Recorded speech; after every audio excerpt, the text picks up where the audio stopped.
with Eddie Gallagher. You know that story very well. They wanted to take his pin away, and I said, no, you're not going to take it away. He was a great fighter. He was one of the ultimate fighters. Tough guy. These are not weak people. These are tough people. And we're going to protect our war fighters. I don't think he really understands the full definition of a war fighter. A war fighter is a profession of arms. And a profession of arms has standards that they have to be held to, and they hold themselves to.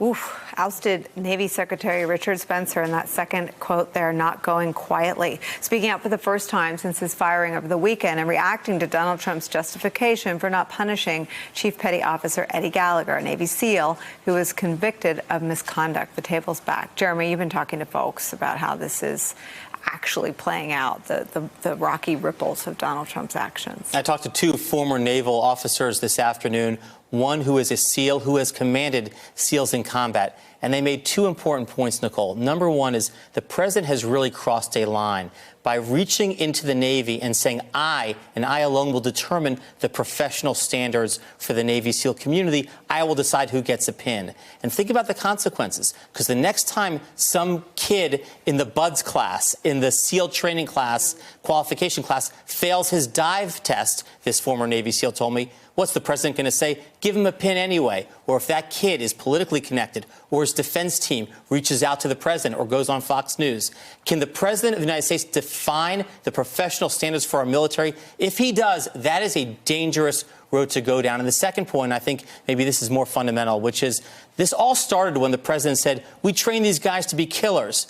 And now we prosecute them for being killers. And this former Navy SEAL said to me, we don't train these people to be killers. We train them to be professional combat service members who have the awesome responsibility of utilizing lethal force when the situation requires it. We give them that discretion. We give them that power. We don't train anybody to be a killer. And the president fundamentally doesn't understand the military. And this move is being seen inside the SEAL community, inside the Navy, inside the Department of Defense as an extremely anti-military move. You know, it's so interesting to hear you describe it that way, because I think people outside of the military are cautious about weighing in on how this would land. But even Donald Trump, I think in his head he is trying, he thinks he's on the right side of this, but describing the men and women of the military essentially as Jason Bourne is the lowest kind of insult ever. To suggest that they're killing machines and that's all that they are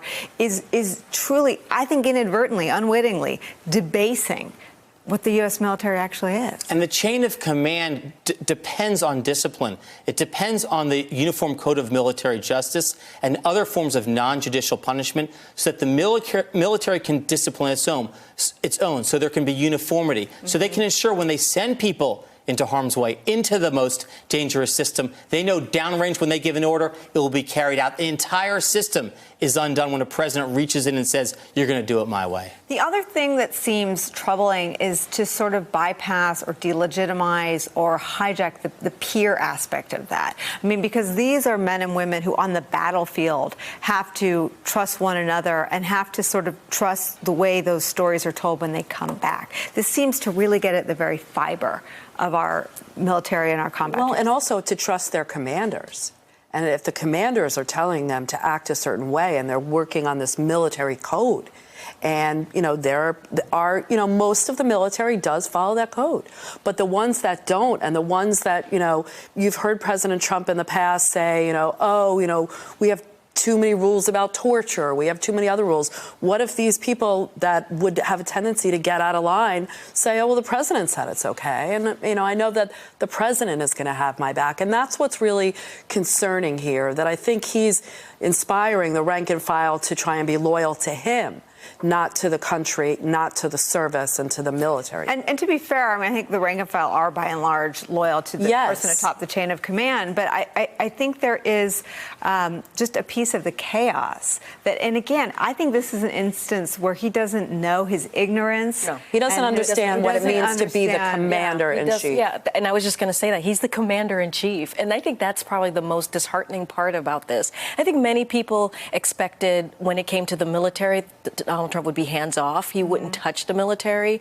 But now we see he's treating the military just like he treats any other department. DOJ, FBI, as his. Which is, it's his. It's for his own political interest, Right. not the nation. And I think that's where he crossed the line, because people were expecting not the military, everything else, but not the military.